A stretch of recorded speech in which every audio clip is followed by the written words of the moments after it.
Welcome, Tony. I'll hand it over to you here. Thank you, Stan. And I know this is the title. Well, to be honest, the title was made last year as we're scheduling these webinars. So let me just jump in and kind of what we're going to look at and what we're not looking at. So we have less than an hour. There's no way I'm going to cover everything MEP 101, Revit 101 in an hour. In fact, I have a four-day class. I spend almost a week doing what I would call Revit fundamentals, Revit MEP 101, and it is MEP focused. I might have to slow down today. The caffeine's still sinking in. So I also thought about calling this 0 to CD in 60 minutes, but I don't have 60 minutes, and I don't think I'm going to quite get to a full CD set. So think of this as setting up a project, starting a project. I am going to start a project from scratch, from a blank file, not an empty file, but a blank file. I am going to start that from scratch and go through setting up through construction documents.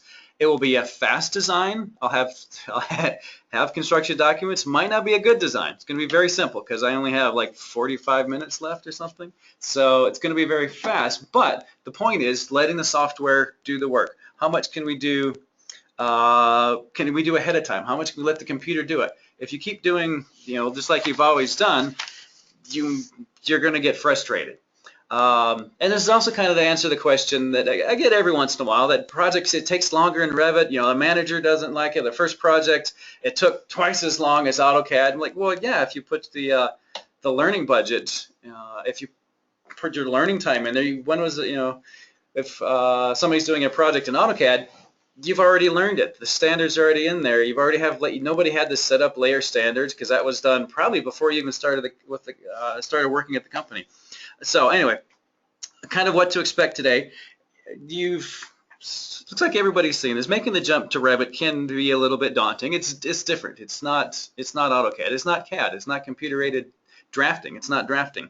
So if you're watching this, you've probably already taken that step. It looked like from the audience. At least started doing a few projects in Revit. We'll be looking at things that you could do to make your Revit project go faster. In fact, what we're going to do is look at moving this curve forward. I'll go through this kind of quickly.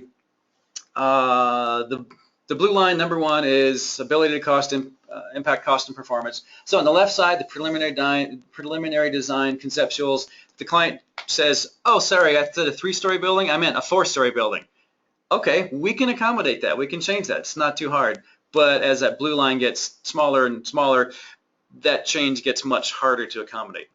Likewise, red line number 2, the cost of those changes. Say if the client changes their mind, says, oh, sorry, did I say forced air? I meant chill beams. Change something in kind of inherent to your design.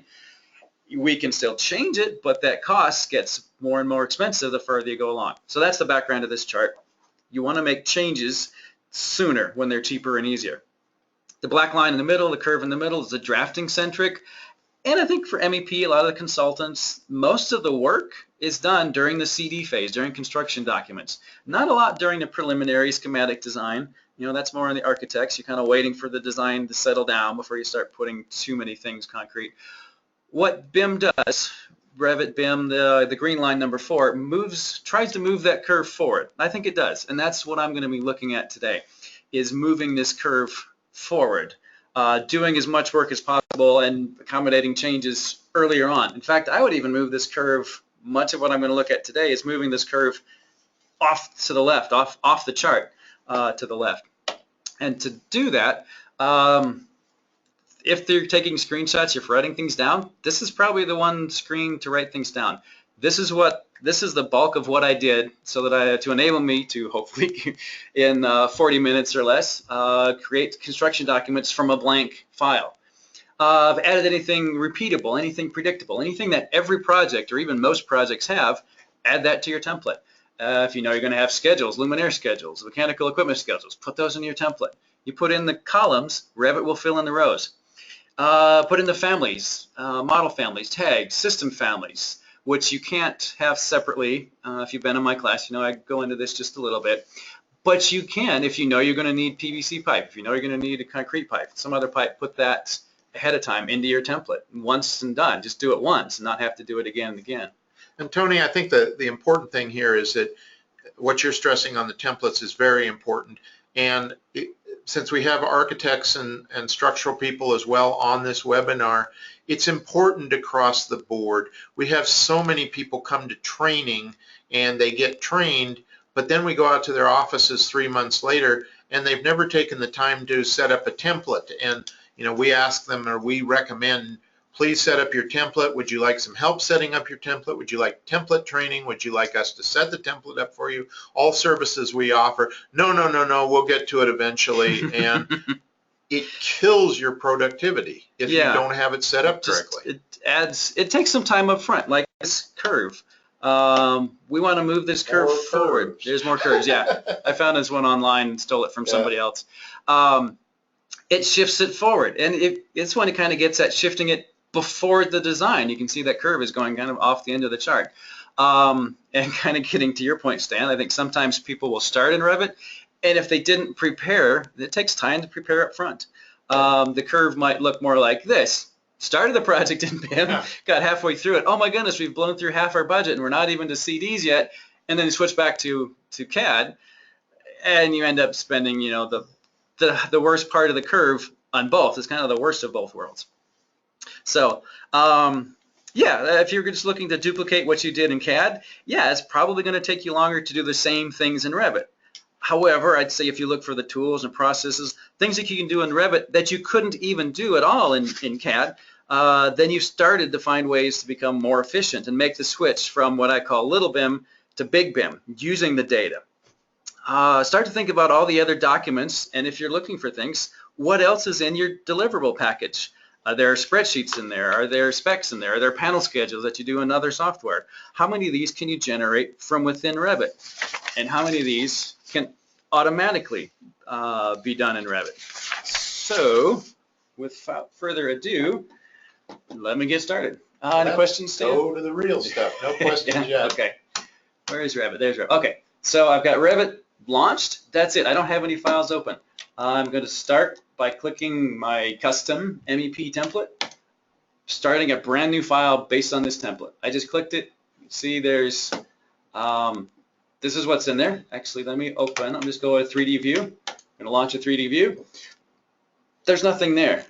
I can zoom out. I can zoom extents. Just trust me, there's nothing there. I'm going to close out.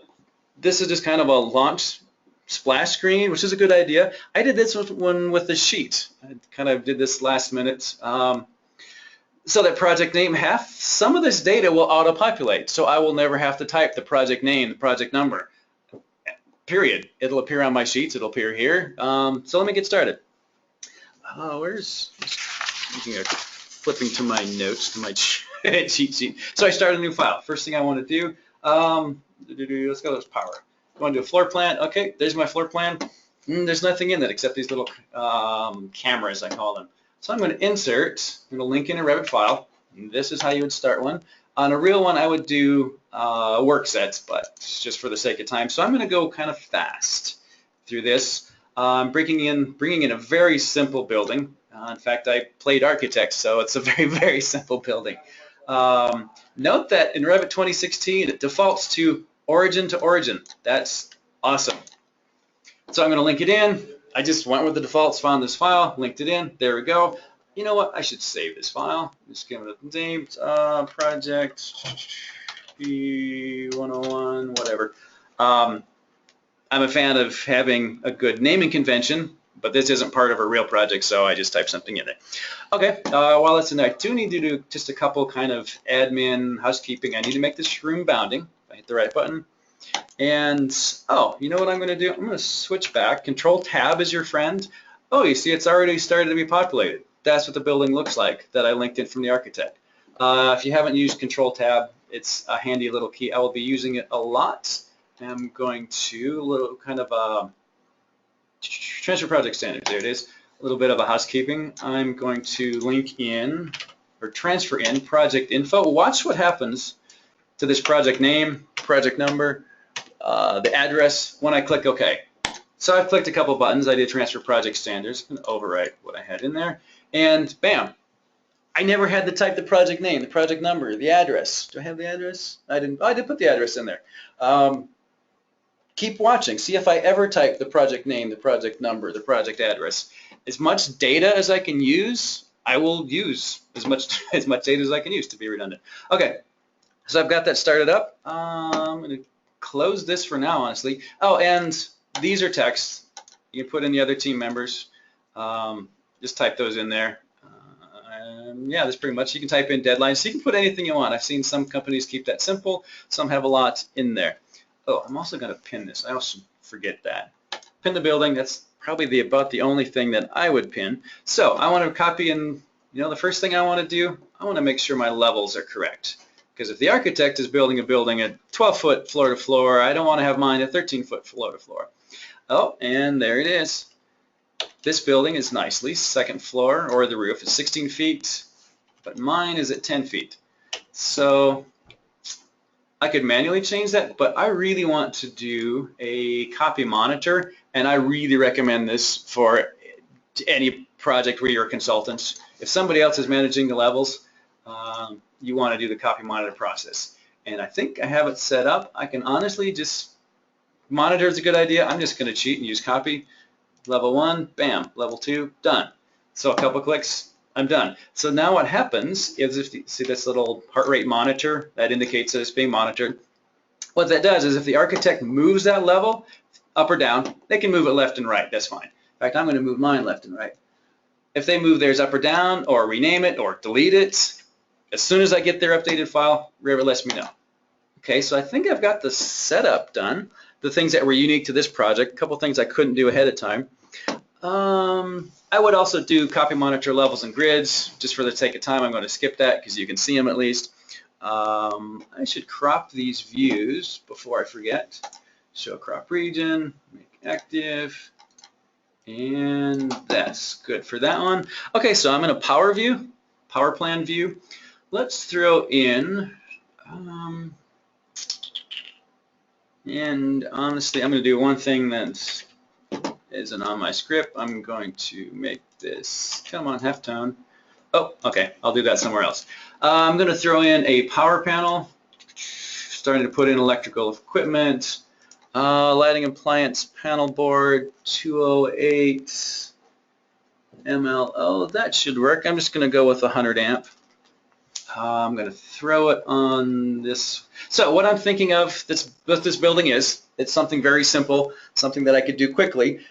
Picture, I think I labeled the project Quick Lube, but maybe it's a little bigger. Like think of a tire shop or a brakes, some little car shop, because I've got service bays on the left, maybe a retail area on the right, customer area, maybe an office, storeroom, bathroom, just a couple extra rooms in there, just to keep it as simple as possible so I can get it done while you're watching. So I'm throwing in a panel in here. Oh, notice that I can't do it anywhere, but if I'm not on the wall. Just going to throw that in there.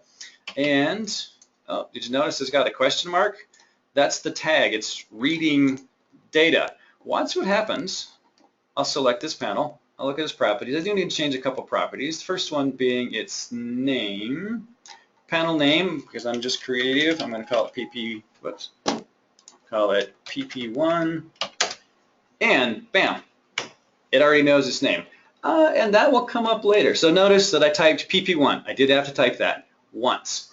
I also need to set the distribution system, 120.208y. If I don't have that in there, then it's brain freeze. Oh, Revit will only let me connect things that are compatible. And if I don't have that, it's not compatible. Did you note the location? Did I ever type that? It's in the service space. It's in room 10. I never had to type that. It already knows that. And later on, keep an eye on the name of it and the location of it. It's got a 12-pole, 100-amp main that I can change. And not a whole lot of, oh, there they are. Total, it's all zeros. Total connected loads, no estimated load. There's nothing on there yet. It's all zeros, and it knows that. But watch how many times I have to type in that value. So next thing, I have a panel. I'm just going to throw one in there. I'm going to keep it pretty simple. I'm going to throw in electrical device. I'm going to go in some receptacles. Let's say, and these, it's a family that I already placed ahead of time. It's got, I assign load classifications. There's other ways to do that. Let's do equipment. So I'm putting some on this wall. I really should space them more equally, but I'm just trying to hurry.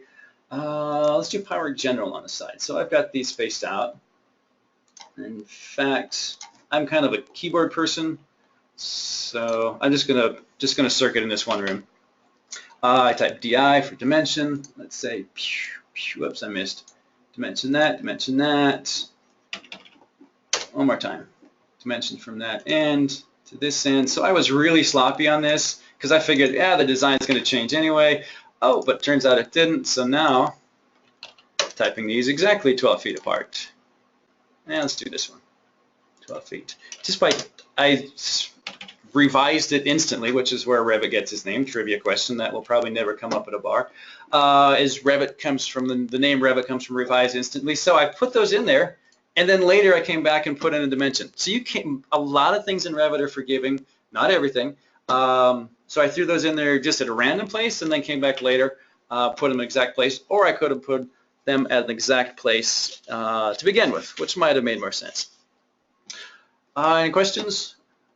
Nope, no questions yet, Tony. Okay, I'm going to, well, you see the light fixtures in there, but I didn't place those yet. Those came from the architect. One way to tell is I'm going to have to go to this view template, which I already have set up. I'm going to dig in and click halftone. Okay, so now everything architectural, including the lights, is halftoned. I just had to check one box.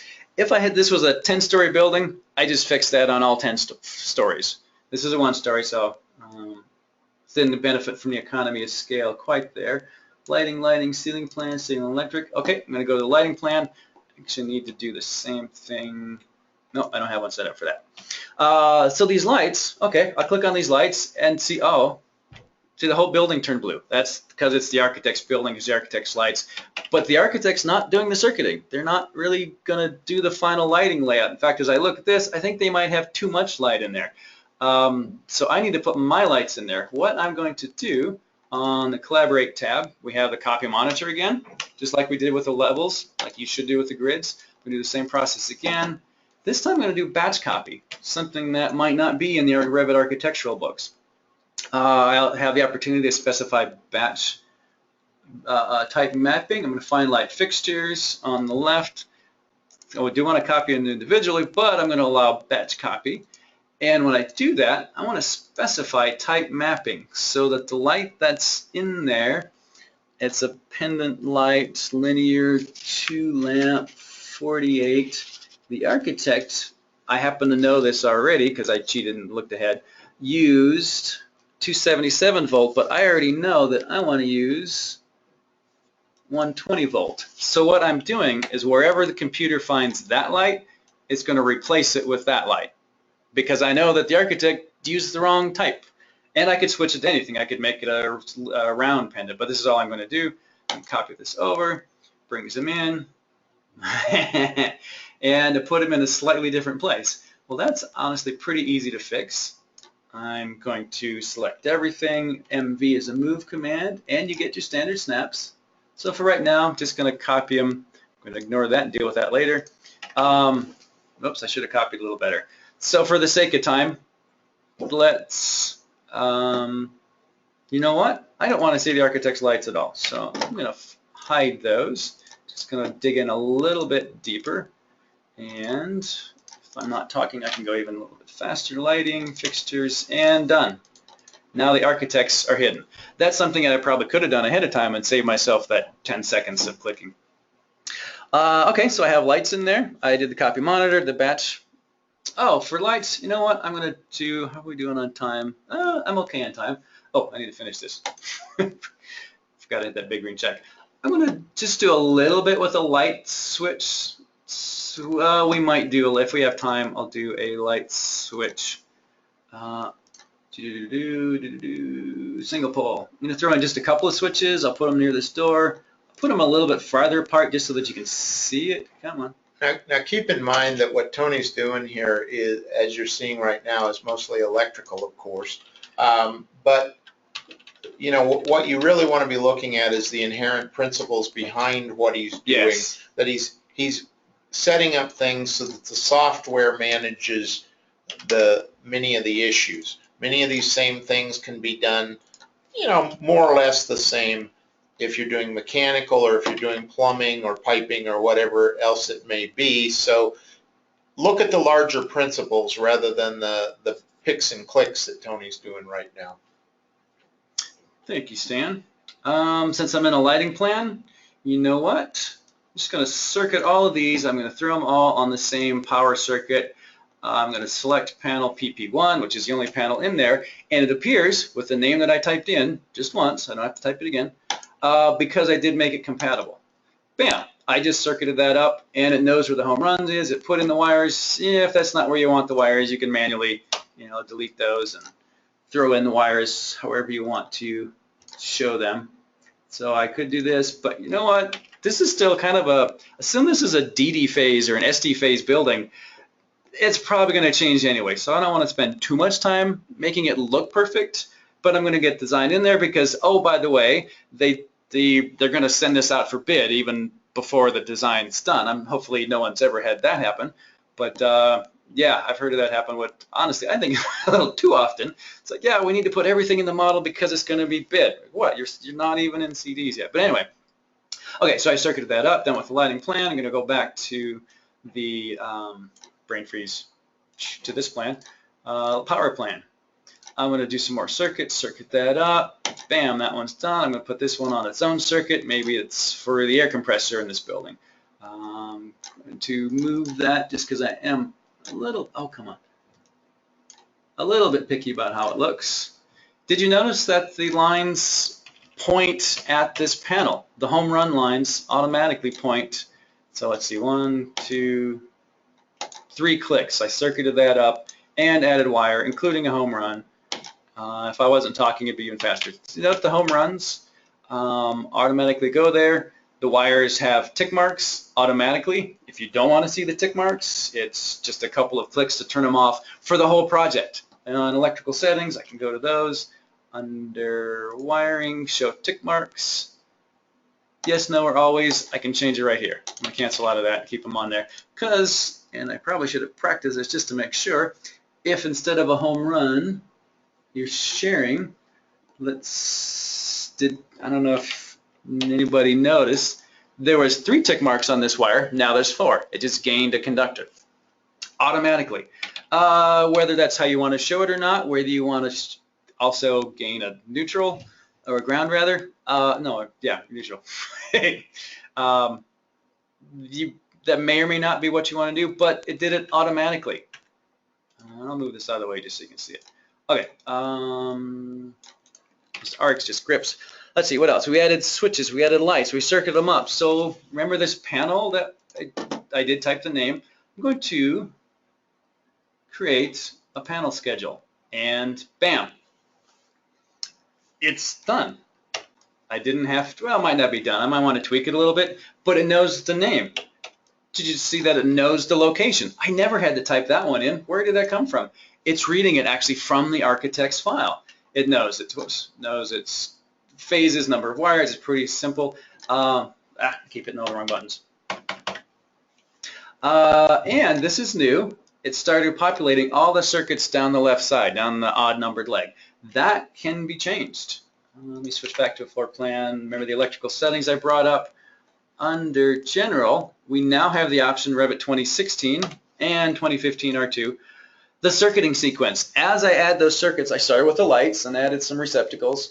I deliberately told it, go down the left, do all the odd numbered circuits, and if I had 5 more, however many more, it would then start going down the right leg.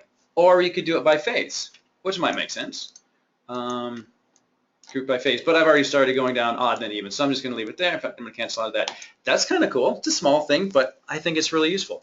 So I have a panel schedule now, and it took equipment, motor, power general. It took its names. It knows that I must have deleted a circuit. I could balance the loads because right now they're not super balanced going through, but I'm still working on it. But if you wanted to rebalance the loads, let's see what we can do with 4 circuits. Oh, that's not bad. I just clicked one button to rebalance the loads. If you want to do it manually, if you want to move things around, you can certainly move up, move down, move across, move things. Yeah, now they're not so balanced. But enough with that. That you can tweak that. I think we're doing okay on time. Let's see, panel schedule, loads, name. I think we're good with electrical. And like Stan said, the principles are going to be pretty similar. Let me go to an HVAC floor. Go into the floor plan. Oh, did you notice that all my electrical disappeared? It doesn't show up there, even though it's there, same building, same floor. I have that view already set. Essentially like having layers turned on and off, but they're not layers. Let's see. Oh, you know what? I should add some spaces. Don't always need to. Spaces, analyze. But I'm going to do it anyway. And this is one that I wish would be the default, but level above. I'm going to place that in there. I'll place it a little bit low.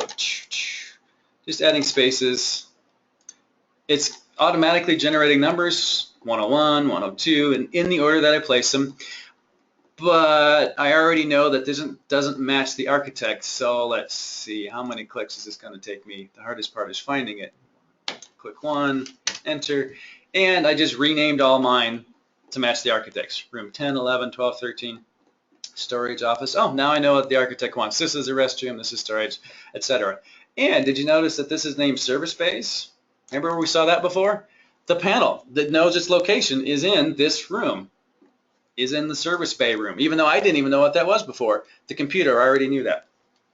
There's more we can do with this. I think we have enough time. I'm going to very quickly go to the Analyze tab, heating and cooling loads.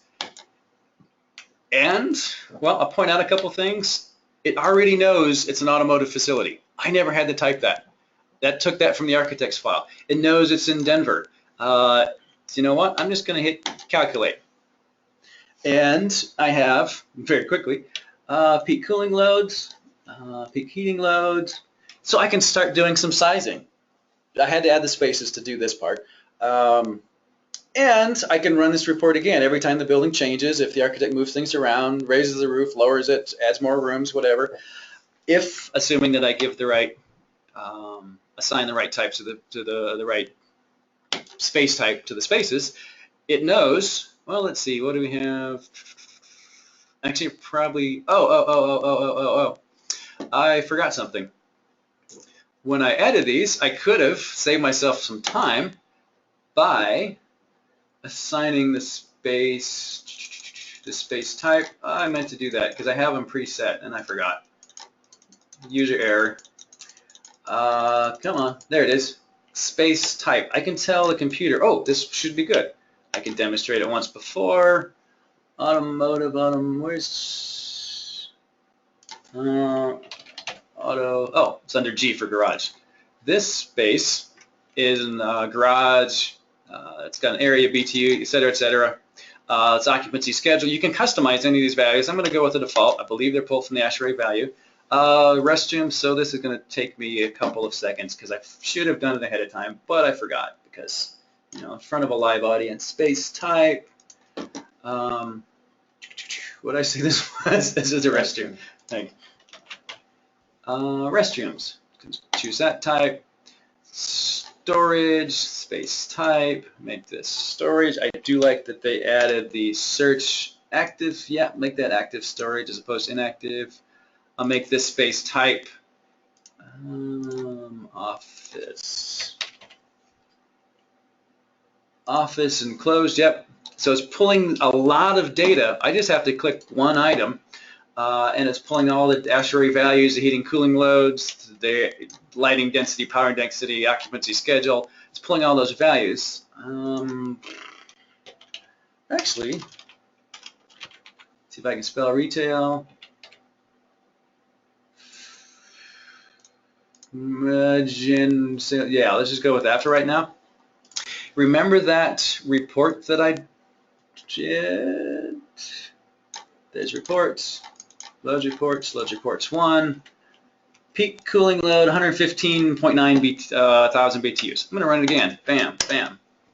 And, oops, I must have missed something. Calculate. Yeah, that was too fast. 105. By changing the data that's going into it, it changed the data that's coming out of it. Now, if you want to run your own loads calculation, that's perfectly fine. You can start with the Revit model, pull it in the train trace, carrier HAP, DOE has the free version, I think. But you'll probably get similar values. You know, it's going to do a little bit different. It's going to look at the walls. Actually, this one's pretty simple, so it shouldn't be too much different. But you can see it's pulling the data, it's using the data that I had in there because it changed the values. There's 105 down from 115 because it had more accurate data going into it. Alrighty, so that was kind of a bit of extra. I wasn't necessarily going to do the heating and cooling loads, but since I did, you know what? Because I screwed up, I'm going to have to take an extra 10 seconds and delete these rows. Those are the ones I had preset, so I ended up with extra ones in there. So it knows that these are the space type. It knows, the latent heat is all the same. It knows the area of all of these rooms, and with that, I can look at something called the space airflow check. And I can see that all of these rooms, that could be a 5-room building, it could be a 500, a 5,000 room building. If they don't have enough airflow, I have the schedule built in here. I would never print this out and send it to the field, but I can use this internally for analysis to see that none of these rooms have enough airflow. All right, we'll take a look at that. I'm on, it's because I haven't put in any HVAC anything yet. Let's put in some air terminals. Sure, let's go with, yep, that'll work. I'm going to throw in, I'm talking and going a little too fast. I need to switch to a ceiling plan. There we go. Start the same command again, place on face. I'm just going to put in 1 per room. One of those. Space. I hit space bar, so if you're looking for tips and tricks, space bar will rotate it. You can see that. 1 air terminal per room. I should have, I can't tag these on placement for whatever reason. Let's make this an 1/8 inch. And it didn't listen to me. So, wow, that's a lot of airflow. I would probably want to change that default value. I didn't notice, I forgot to change that one. So let's say this room is 150 CFM. Say this room is 200 CFM. And this is, if you're looking for shortcuts, not 2000, this might be one of them. I'm going to make this 250 because hopefully I can demonstrate this back on that space airflow check. Some of the things I didn't actually test out after I set them up. Nope. Okay, so none of these rooms have enough airflow yet based on just math on the area of the room, actual supply. Well, you know what I can do? I'm not even go back to that floor plan. This room, where's my 250? That's, wow, that needs to have 400. So I'll do 450. Now to the point is that I can do some basic analysis. I know how much airflow that room needs. And I'm only going to put one air terminal in there for now, perhaps, because I know the design's going to change. I'm just doing this for conceptual, just laying it out, or just getting the numbers in there. This room also needs, that room only needs 200. So, it needs 283. Okay, so I'll make this 300. And I put it in the wrong field. This one needs to be 300. There we go. So now I fixed a couple of those. These have enough airflow. They're no longer blue. I could make them red. So I'm going to go back there. So, well, I could do that all in the spreadsheet and then find out exactly how much airflow I need for each of these rooms. And just put that number in there. You can use it for analysis. And remember, this is still kind of a DD, SD phase. The architect's going to change the room anyway, so I'm not going to spend a whole lot of time laying these out. But I can use this for my analysis ahead of time. Okay, so let's say we do need to lay out this room, hypothetically. Let's see how quickly we can do this. I'm going to throw in, again, this is going to be a very simple design. It's going to be a very quick design, not necessarily a good one, but a quick one. So I'll throw in half a dozen air terminals here. These are going to have way too much air. So I'm using the control tab. Oh, I got too many tabs open. This room needs to have 2500 CFM. So math is suddenly very hard. I can do this through the tag, or I can do this through, so say if it's 3000. Okay, I'm going to need more air terminals, but for right now, I'm going to make each of these 500 CFM. And that should be enough. I will then tag these. Bam, bam. Do you want a leader? Maybe not. We can do this without a leader. Just a click. However you want to do it. Okay, so they're all 500 CFM. I did all of those at once. I had changed it to 500 CFM at once.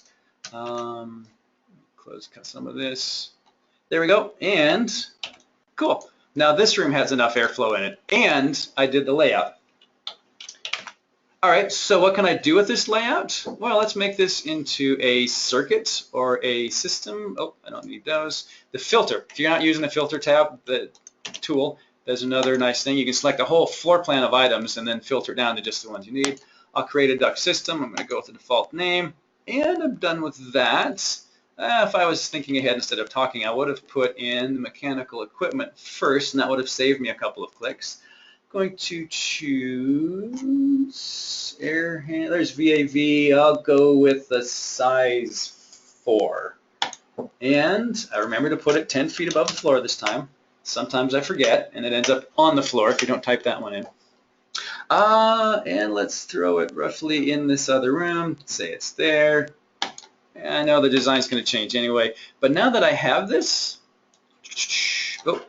hover, tab, click. Another tool if you're not using that. Hover over an object, press tab on the keyboard, and then click without moving the mouse. And now I have selected a system or a circuit. If I have that selected, I can do an automatic layout. It might be good, might be bad, but even if it does half my... I'm going to cancel that because I forgot a step. I was talking too fast. Hover, tab, click, select equipment. Forgot that step. There we go. Now that's part of my system. Now I can generate the layout. I'm going to go with that one. Might not be perfect. In fact, it's not. Why did it do that? It's got just a little jog in there. So I can see there's already something that I'm going to have to fix. I'm just going to go with this one because I can see that fix a little easier. Open connection, that I can fix. Yeah, that I'm going to have to fix manually. So it didn't, you know what? All right, do we have a little time? Going to, there we go. Okay, I'm going to go back to this one. You're just hitting undo. Okay. This, I think, will be easier for me to fix. Yeah, it didn't do it perfectly. It screwed it up a little bit. It did, 3/4 of it right and 1/4 of it's wrong. But it did 3/4 of it right. It did 3/4 of my job for me. So what I'm going to do is just delete that sucker because I need to fix that manually. I'm still smarter than the computer. I'm going to use a computer to do as much as possible. Cool, that one's aligned. And 9 foot, is this 9 feet? Oh, that's 10 feet. Okay, so that's why this didn't work. I'm going to move this down 9 feet. Now I can connect these up. And again, you might want it to be a little bit different, but like I said, this is a quick design, not a fast design. And I think I might be done laying those out for that room. It automatically put in the ducts, flex ducts, based on data that I had told it ahead of time. I told it in mechanical settings, which is MS if you're a keyboard person, under conversion if you're really looking for that. If you want to do the automatic layout, make sure you look at conversions. Oh, I did set that to 9 feet. I thought I had it 10 feet. And here's where I set what type of rectangular duct, round duct, et cetera, et cetera, et cetera. Canceling out of that. Okay, so I did a layout and put in air terminals. Not everything's circuited up, but we're running a little short on time. So basically, I would do some of the same steps again and again, do the other rooms, put in air terminals, assign them flows, create a circuit, and just do that for the other rooms. Shoot, for plumbing, I think I'm going to have to skip that. How much time do you think we have, Stan? Do you need 14 minutes. Do you have a lot of stuff to add at the end? Nope. Okay, then I will do a plumbing very quickly. It won't be complete. Let's just First floor plumbing plan. All right. Let's say I think this one's the restroom. I could even check. In fact, I could even. Anyway, this is the restroom. Yep, there it is. Room number 12, restroom. Going to put in a plumbing fixture. Let's see what we have. Ooh, save the project. Good idea. And you know what? I'm not even going to do a sink. Let's do. Sure, let's do a urinal. Throw a urinal on this wall. Put the urinal in the middle. Put the toilet. Water closet, public, 1.6. Throw this one on here. Throw that in there. And then plumbing, I think, might be the trickiest parts of Revit. There's a lot of tricky parts. But plumbing has sloped pipe. The others don't have that. And to do some of that, you know, I'm going to look at this in a section view. So I just very quickly do a section. If you haven't used these before, they're awesome because they're live. This is what my view looks like. There's my toilet. There's my water closet. If I want to start running some plumbing out of that, I'll come out into the wall, come out 4 inches or so. 4 inches, yeah. Real quick, Yeah. Dean asks, wouldn't plumbing fixtures be shown on the architectural model? Is there any way to make the MEP fixtures in the architectural model be the same families as the MEP models? Those are good questions that come up quite frequently. Yes. So I'm clicking and going, oh, I should have done that as slope pipe. Sorry, I'm trying to do 3 things at once. Is that a couple of questions? Do you want to see the architects? Well, it's basically Dean's asking in his first question, wouldn't plumbing fixtures be shown on the architectural model, which is his first question, but then that leads into the, is there any way to make the actual MEP fixtures in the architectural model be the same families as the MEP model? So basically you're showing, you're not, kind of like the lights, you're not showing architectural lights and MEP lights, you're not showing architectural plumbing and MEP plumbing, you're trying to create some efficiency there. Yeah, and you certainly can. In this case, I can see, I can see both lights. I'm going to come back and fix that. Okay, I replaced it with a non-pendant light. I guess I clicked too fast. I meant to grab a pendant one. Yeah, you can show either. You can show both. And light fixtures and plumbing fixtures. So that's a good question. This file only had light fixtures. The architect hadn't put in plumbing fixtures yet. But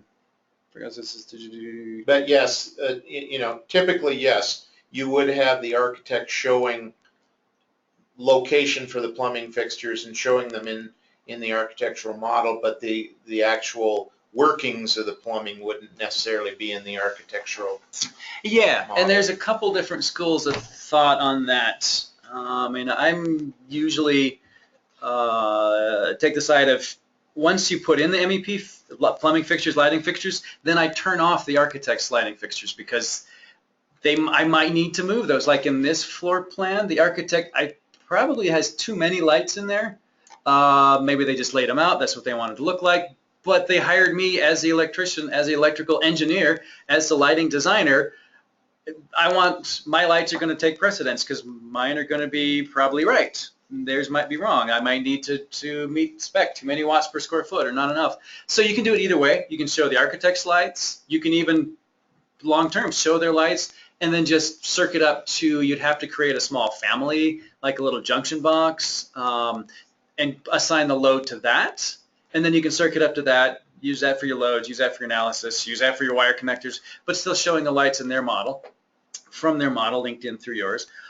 Or you can hide their lights and show your own lights and circuit up to those. And there's pros and cons to both. Same thing with plumbing fixtures. Plumbing fixtures are probably less likely to be in a different location, at least from what I've seen. Could be wrong. So I think a number of firms, I don't know how many, if it's a majority or a minority, show the architect's plumbing fixtures. And they technically do show their own MEP plumbing fixture, but it's like a 1-inch cube with connectors attached to it. It doesn't have geometry. Well, it's got very little geometry, just a tiny little piece there to take up space, but the more important thing is the data that's in this little tiny little piece of geometry that you don't even see when it prints out. But then that they can plumb to. Tony, I think that's very important, and Dean, hopefully this little bit helpful to you, because so often in the Revit model, and I don't know your experience level, so I don't mean to be at all condescending or talk over anybody's head either, but basically, you know, so often things can be represented by a placeholder that just has data attached to it. And frankly, that's a very efficient way to do it. But because we're all visual creatures and we come from a very long tradition of being able to see things and see them represented as they are, and there's a lot of value to that. Yes, we like to see, you know, that's a Kohler model X water closet or sink or whatever, and we want to see how much space it takes up and what it looks like and so forth and so on. But that doesn't necessarily need to be there to manage the data, and that's kind of what we get into often with Revit, is the data is really the driving importance. Yeah, just like in the real building. Long term, anyway. Yeah, the way I describe it is you're trying to recreate the actual building. So plumbing fixtures have flow, they have geometry. Light fixtures have bolts and amps and load classes. You know, like you do in the real building, trying to recreate or pre-create what's going to happen in the real building. So I threw in a couple of keynotes just to do that very quickly. These are just random notes that I typed. Locate grill 72 because I said so. So yeah, that's not a real keynote. So I threw some stuff in there, and it has these notes. You probably want to change the rectangle, but that's easy to do. I forgot to do that when I was setting this up. I set this up brand new, 2016, started all over again. And I'm going to stop there with keynotes. Let's see, anything else? We're good. Oh, you know what? I'm going to go out on a limb here, Stan. Has anybody seen Sheets? I have some sheets. I have some sheets already made up. I haven't opened the sheets yet. I haven't gone to any sheets. I haven't gone to any title block. I haven't typed a project name, project number, haven't typed a sheet title. But what I'm going to do, I'm going to print to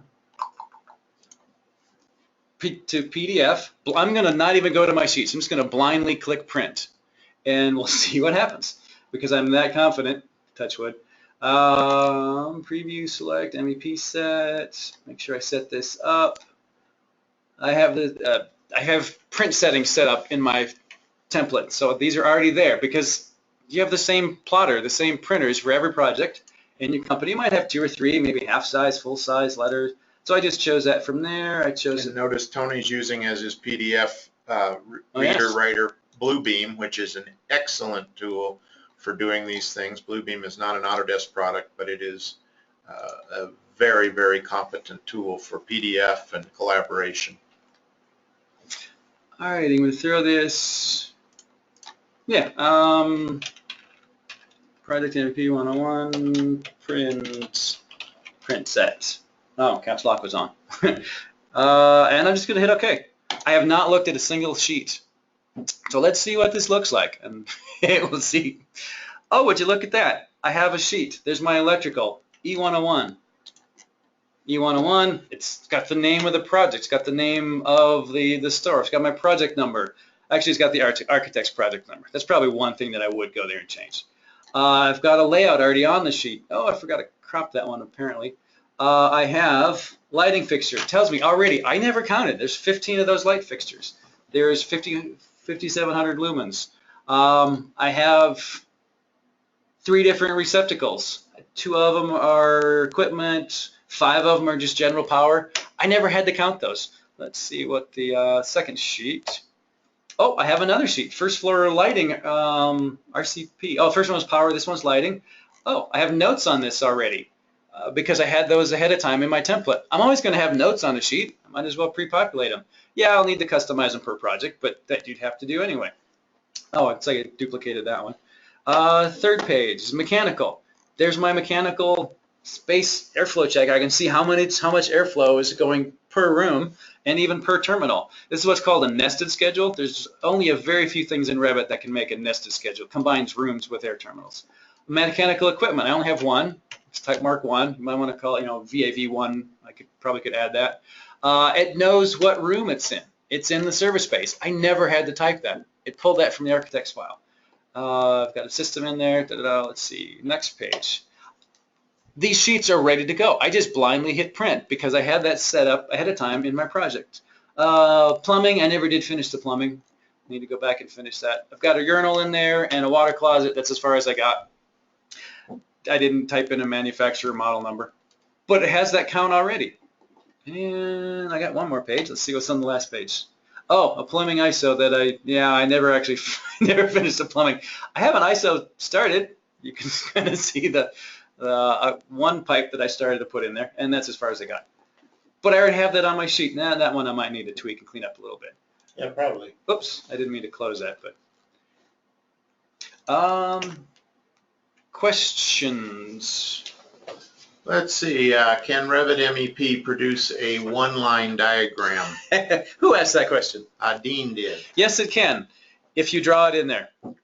You draw the lines. I have seen actually local MEP firm automated much of it, but not completely. Dean, what you're basically going to get is you can draw things using the draw tools in Revit just like you would in AutoCAD or AutoCAD MEP, and you can do one lines and so forth. The trouble is that they're not any more intelligent than they would be in AutoCAD and so forth. So that's where you want to start using the Revit components and so forth. So with that, Tony, we're about out of time. I think the key takeaways from this, though, folks, are, Revit, this is Revit MEP 101. Create a template. Yes. Create your schedule formatting and so forth. That doesn't mean you have to do everything all at once, but at least have your formatting, know what you want to do. Schedules are very powerful. Yes. Make sure that you have your families in order that you like to use, want to use, so forth and so on.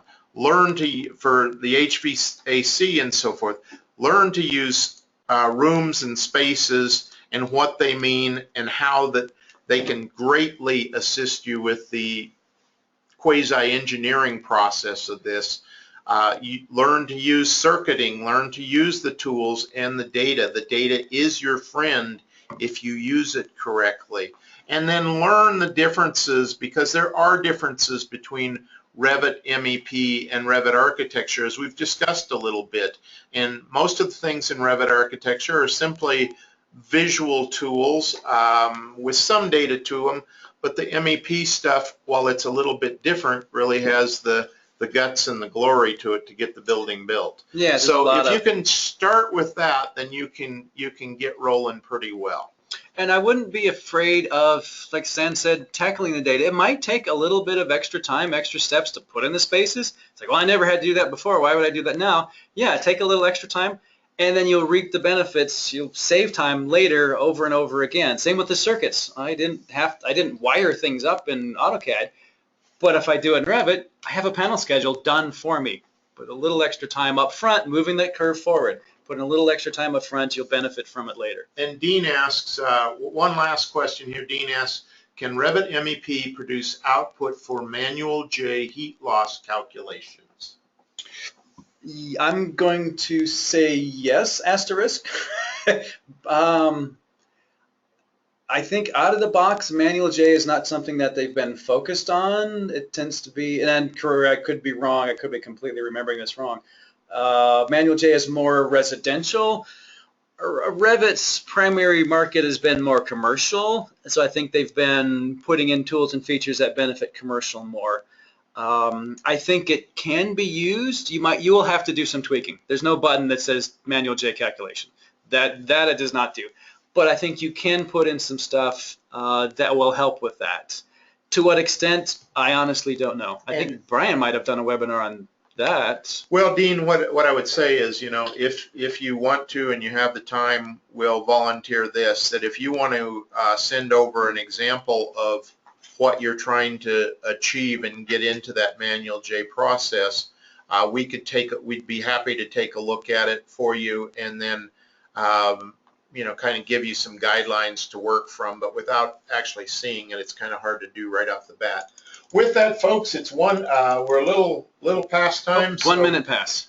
We're going to say goodbye. Thank you for joining us today. The webinar is recorded and will be posted in about a week if you want to sit through it again. And with that, thank you very much. Thank you.